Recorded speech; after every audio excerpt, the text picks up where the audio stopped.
Brothers and sisters, once again, it's a honor to chat with you in this video. In this video, we will show you, with the help of the Bible, exactly where the 12 tribes of Israel are located in this 21st century. First prophecy we're going to see, we find it in Zephaniah chapter 3, verse 10. And it says, "From beyond the rivers of Cush, my worshippers, my scattered people will bring me offerings." Okay? So Cush is Ethiopia. Right? So when we look on the world map, we saw that Ethiopia is located over here. But when the prophecy was given, Ethiopia contained this entire area of Africa. Therefore, beyond Ethiopia, God scattered people, lives all around here. In the Congo, in Cameroon, Nigeria, Ghana, Chad, etc., etc. There you find God scattered beyond the rivers of Ethiopia.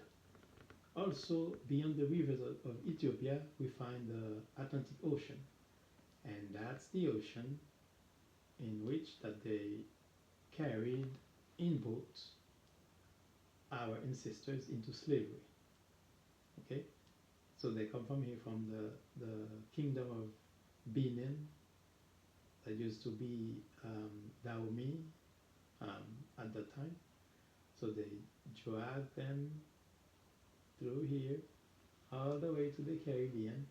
Okay, because in 1502, this is Haiti was the first island where they brought the slaves, and for the next 10 years they kept bringing them to Haiti until 1513 they started bringing them to Jamaica, and then the rest of the Caribbean, and also up here in the United States.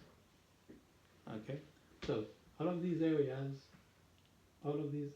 behind Ethiopia is part of beyond the rivers of Cush.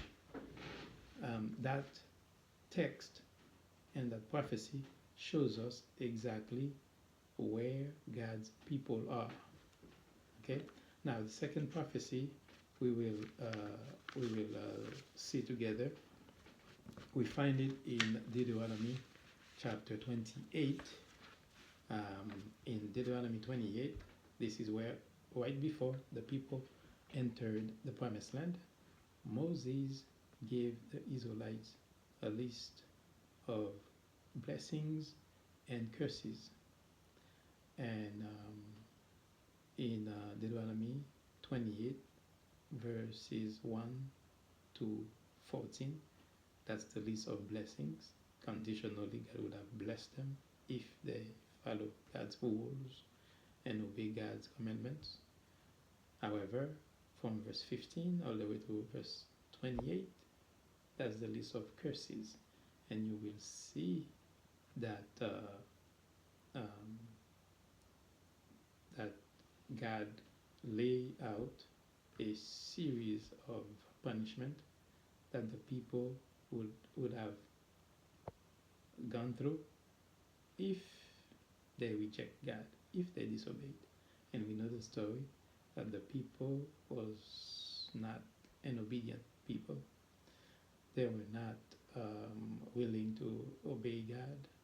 Even the priests, even those who were in leadership positions, even the Levites, okay, were worshipping idols,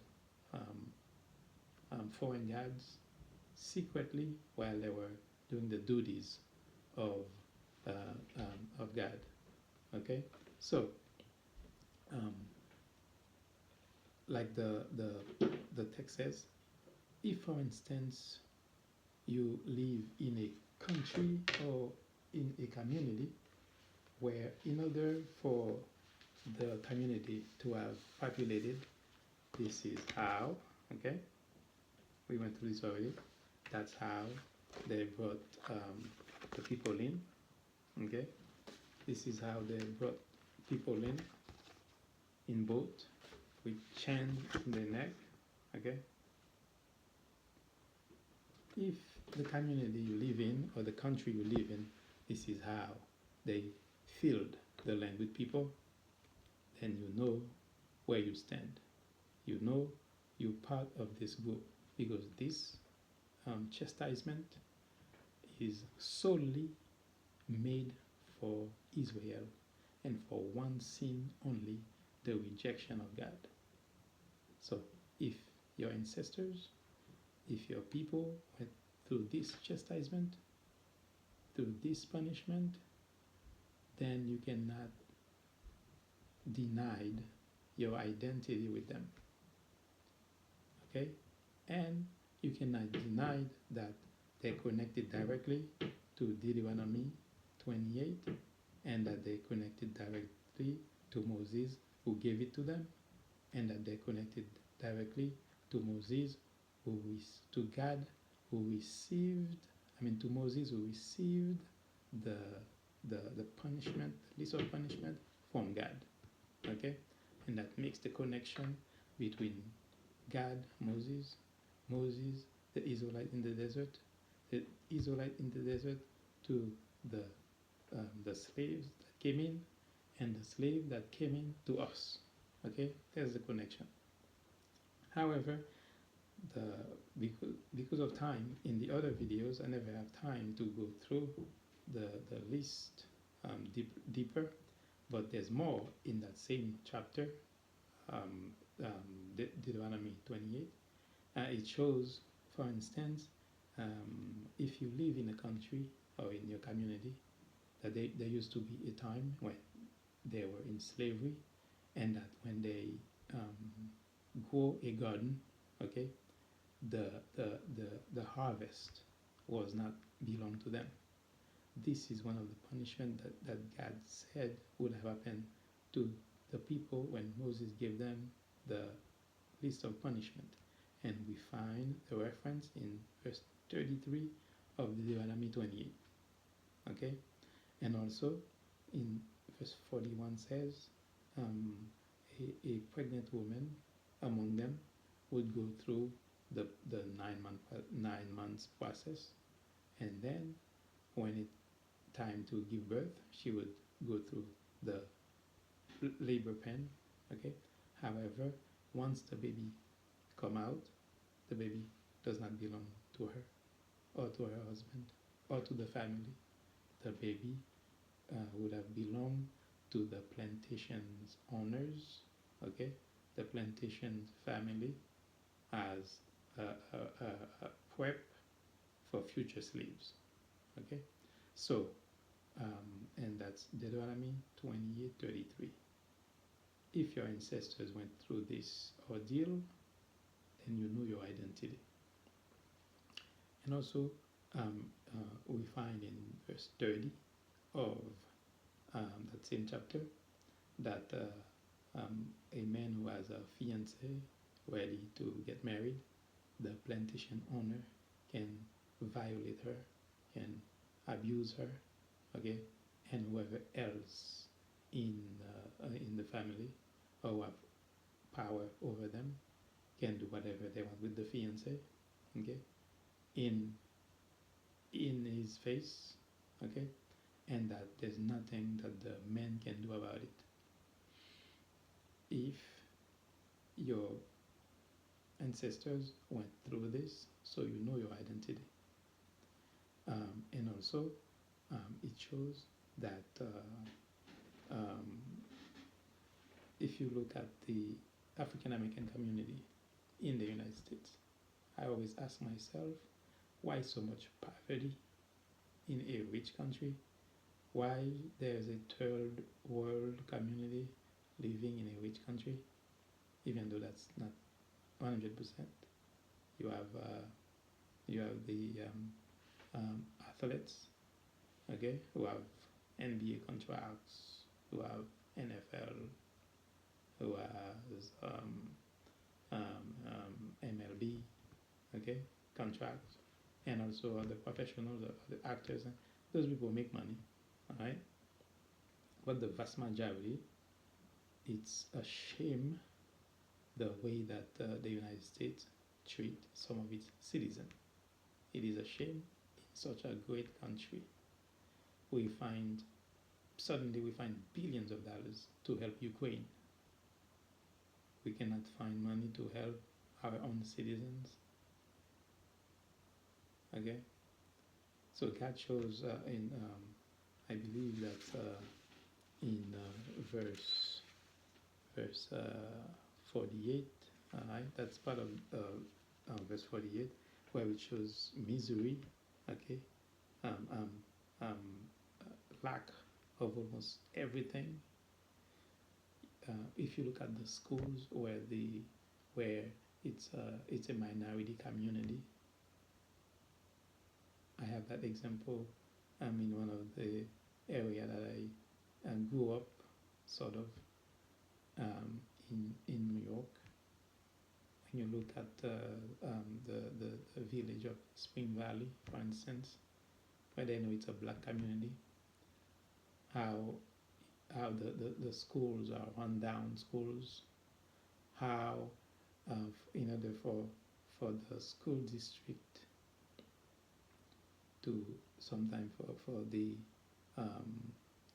PTA to find money for that specific school district, we had to cut those 10 cents coupon that we find on the cereal box in order to help them, in order to help the school. Okay, it is a shame how certain citizens of the United States have been treated just because of their color. Okay, so this is also part of the chastisement that God gave Moses. Now that doesn't mean it's justified. The way God acts, the way that God is that God may set punishment for his children, for his chosen people, but woe unto whoever carried it out. Woe unto the person who execute the punishment, because most of the time men go further, men go beyond what God allowed. Okay, so it still isn't justified the way black communities are treated in this country. Shame, shame, shame. Unbelievable. Okay, so the lack of everything is part of the ordeal. Lack of food, lack of education, lack of infrastructure in a great country.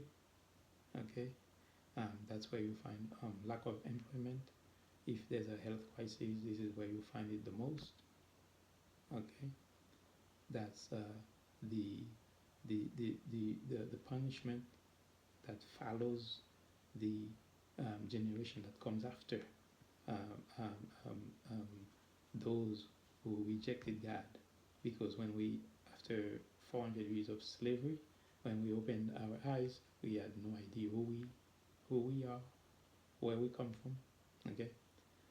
Today, the African community in Africa, the African Christians, are beginning to understand who we are, beginning to understand the way that the Europeans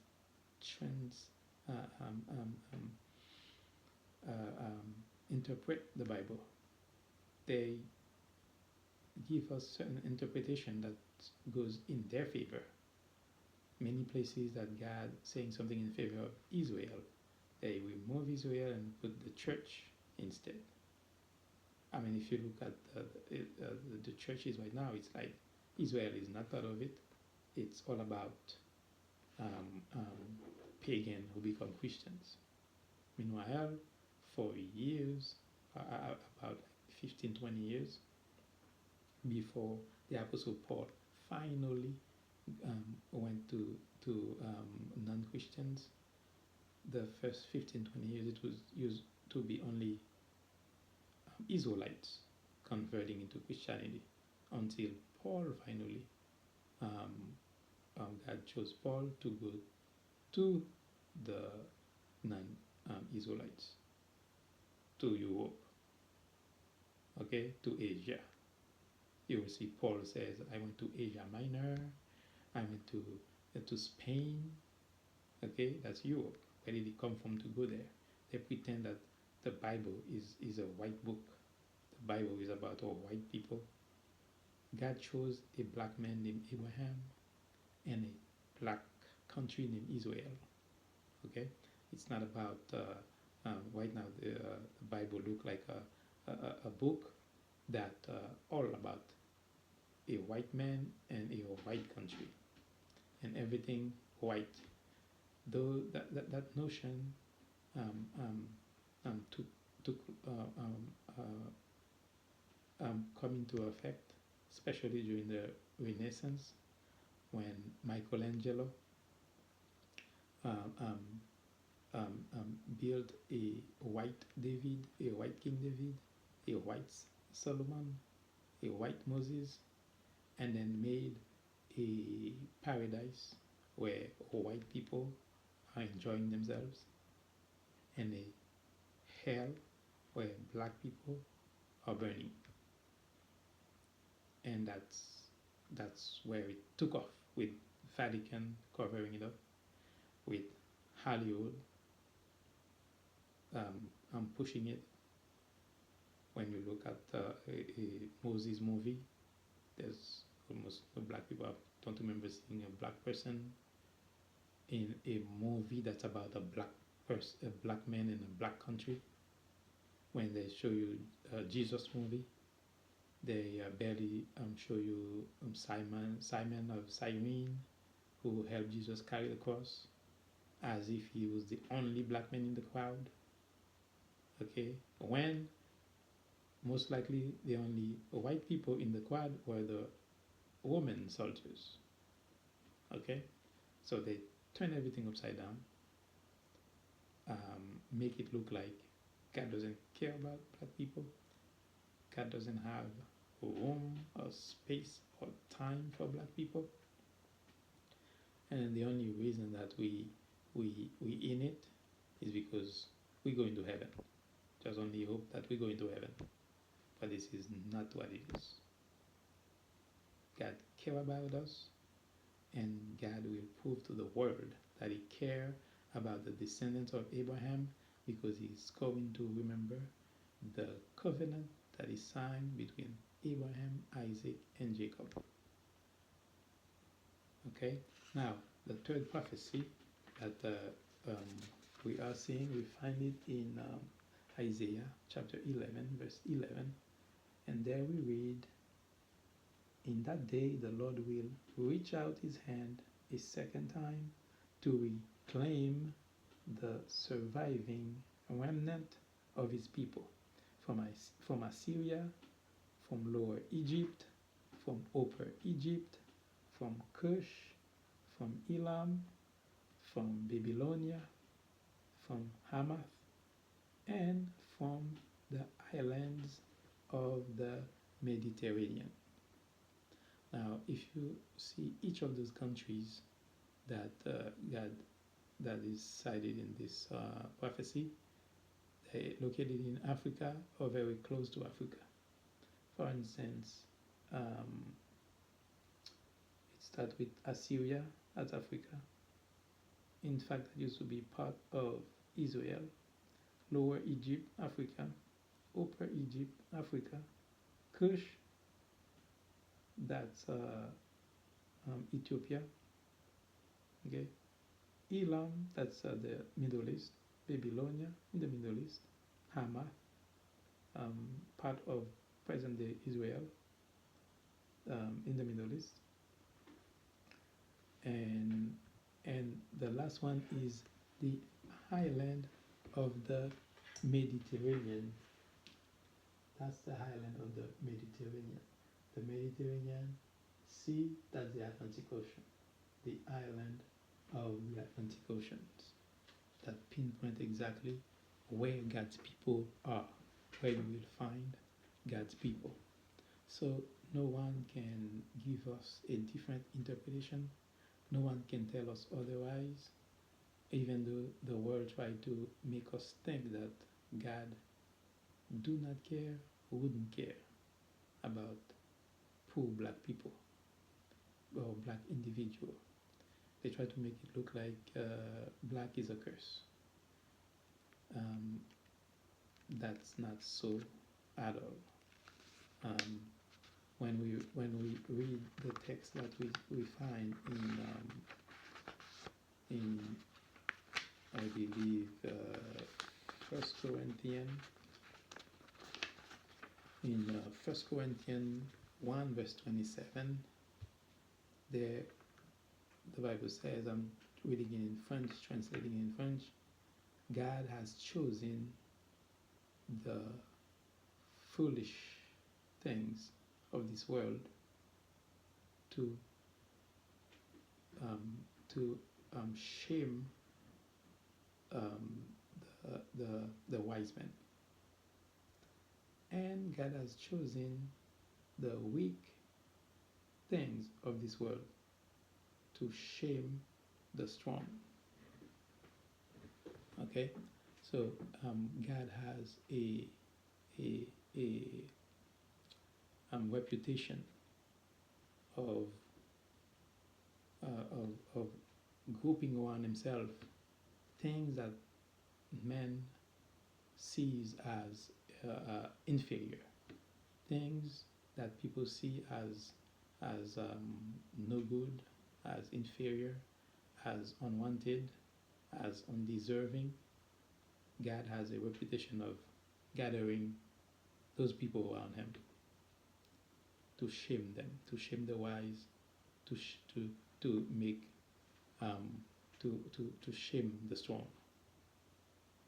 And God promised Abraham, Isaac, and Jacob what we see in this world today about his people, about his black people in Africa, about his black people in the Caribbean, about his black people in the United States of America and elsewhere around the world. God promised Abraham, Isaac, and Jacob that this is not the last chapter. This is not how Abraham's story is going to end. It's going to end with glory. It's going to end with a bang. God promised to bring the nation of Israel, the true descendants of Abraham, before Jesus returned.